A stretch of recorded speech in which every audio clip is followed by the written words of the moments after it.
ଆରମ୍ଭ ହୋଇଯାଇଛି ସାତଶଙ୍ଖ ମେଲଣ। ଯଦି କହିବା ଏହି ମେଲଣଟି ଦୀର୍ଘ 50 ବର୍ଷରୁ ଊର୍ଦ୍ଧ୍ୱ ବୋଲି ବୁଦ୍ଧିଜୀବୀମାନେ କୁହନ୍ତି। ଚଳିତ ବର୍ଷ ବହୁ ନିରାଡ଼ମ୍ବର ସହ ଜମିଲା ଯାତ୍ରା। ଦେଖିବାକୁ ମିଳିଥିଲା ଡିଜେ, ଢୋଲବାଜା, ଘୋଡ଼ାନାଚ, ଓଡ଼ିଶୀ ନାଚ ସାଙ୍ଗକୁ ଅତସବାଜି ଆଉ ମଧ୍ୟ ଅନ୍ୟାନ୍ୟ ଆୟୋଜନ ହୋଇଥିବାର ଦେଖିବାକୁ ମିଳିଥିଲା। ଭାଇଚାରା ଓ ଶାନ୍ତି ଶୃଙ୍ଖଳାର ସହ ଚଳିତ ବର୍ଷ ମେଲଣଟି ପାଳିତ ହୋଇଛି। ଏହି ମେଲଣ ପଡ଼ିଆକୁ 18ଟି ଦୋଳ ବିମାନରେ ବିଗ୍ରହ ଆସିଥାନ୍ତି। Bureau report, Odisha news. ଓମ୍ ନମୋ ଭଗବତେ ବାସୁଦେବାୟ ନମଃ। ଜୟ ଶ୍ରୀ ଜଗନ୍ନାଥ।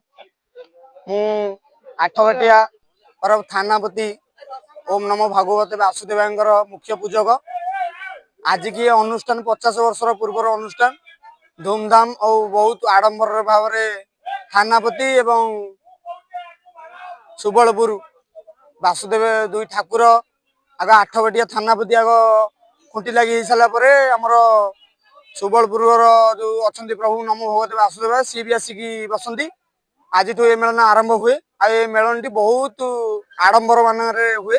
ଆଉ ଏ ଗ୍ରାମବାସୀ ମାନଙ୍କୁ ମୋର ଏତିକି ବାସୁଦେବଙ୍କର କାମନା, ଭଗବାନ ତାଙ୍କର ମଙ୍ଗଳ କରନ୍ତୁ, ଜଗନ୍ନାଥଙ୍କୁ ଆଶୀର୍ବାଦ କରିଥାନ୍ତୁ। ଏମିତି ସବୁ ବର୍ଷ ପରି ଏଇ ମେଳନଟି ଏମିତି ପ୍ରଭୁଙ୍କ ନାଁରେ ଏମିତି ଚାଲିଥାଉ। ଓମ୍ ନମୋ ଭଗବତେ ବାସୁଦେବାୟ ନମଃ। ଜୟ ଜଗନ୍ନାଥ। ଆମେ ସୁବଲପୁର ଆଠବାଟିଆ ଦି ଭାଇ ସାଥି ହେଇକି ଦଳ ଆଣିଛୁ। এই মেলা পড়িয়ার ଶାନ୍ତି ଶୃଙ୍ଖଳାରେ ମେଳା କରୁଛୁ। କିଛି କଳିକଜିଆ ପାଟି ହାଲ କିଛି ନାହିଁ। ଭାଇଚାରା ଆମର ପୁରା ଭଲ। କିଛି ନାହିଁ, କ୍ଲବ ବାଲା ବି ସହଯୋଗ କରୁଛନ୍ତି ଆମକୁ।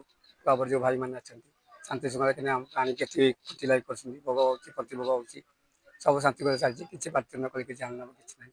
ଜୟ ଜଗନ୍ନାଥ। ମୁଁ ଆଠବାଟିଆ ଗ୍ରାମବାସୀ ଆଉ ସୁବଲପୁର ଗ୍ରାମବାସୀ ତାଙ୍କର ମଙ୍ଗଳ ଚାହେଁ। ତାଙ୍କର ଜଗନ୍ନାଥ ମଙ୍ଗଳ କରନ୍ତୁ, ବାସୁଦେବ ମଙ୍ଗଳ କରନ୍ତୁ, ହନୁମାନଜୀ ମଙ୍ଗଳ କରନ୍ତୁ। ଇଏ 50 ବର୍ଷର ପ୍ରୋଗ୍ରାମ ଆଜ୍ଞା। ଏ ପ୍ରୋଗ୍ରାମ ଭଲରେ ଚାଲିଛି ଆଉ ଚାଲିବ। ଜଗନ୍ନାଥଙ୍କୁ ଏଇ ମୋର ପ୍ରତିଜ୍ଞା। ଉତ୍ତରାୟଣୀ ଯୁବଶ୍ରୀ କ୍ଲବ 51 ବର୍ଷ ହେଲା ତାର ମେଳନ କରି ଆସୁଛି। କିନ୍ତୁ ଯାତ୍ରା କରିବା 46 ଏଇଟା ମିଶେଇଲେ 47ତମ ହେଲା। ତେଣୁ ଇଏ ଗୋଟେ ଆମର ଅତି ମାନେ ଯୋଉ ସୌହାର୍ଦ୍ଦ୍ୟପୂର୍ଣ୍ଣ ଭାତୃ ମାନେ ଭାଇଚାରାରେ ଆମର ଏ ସଂସ୍ଥା ଚାଲିଛି। এই ମେଳନରେ ଆମର 18ଟା ଦୋଳ ଆସେ। এই 18 ଗୋଟି ଦୋଳ ଭିତରୁ ସୁବଳପୁର ଏବଂ ଆଠବାଟିଆ ଆଜିର ଯୋଉ ଜାକଜକମରେ ଆସିକିରି ଲକ୍ଷାଧିକ ଟଙ୍କାର ବାଣ ଏଠି ଦେଖିବାକୁ ମିଳିଥାଏ। ବିଭିନ୍ନ ପ୍ରକାର ଜାକଜକମରେ ସଲ୍ଟନରେ ଠାକୁର ଏଠିକି ବିଗ୍ରହ ଆସନ୍ତି ଏବଂ ଭାଇଚାରା ସମ୍ପର୍କ ମଧ୍ୟରେ ଏଠି କାର୍ଯ୍ୟକ୍ରମ ସବୁ ଚାଲେ। କ୍ଲବର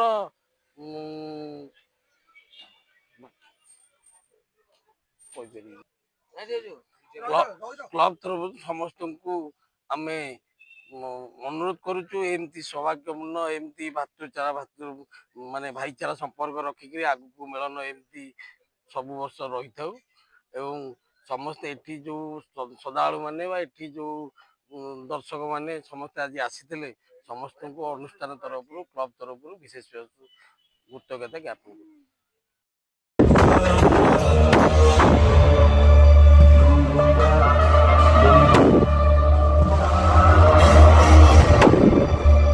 और एक बार आरसीबी के लिए मचाते हुए और दोनों के दोनों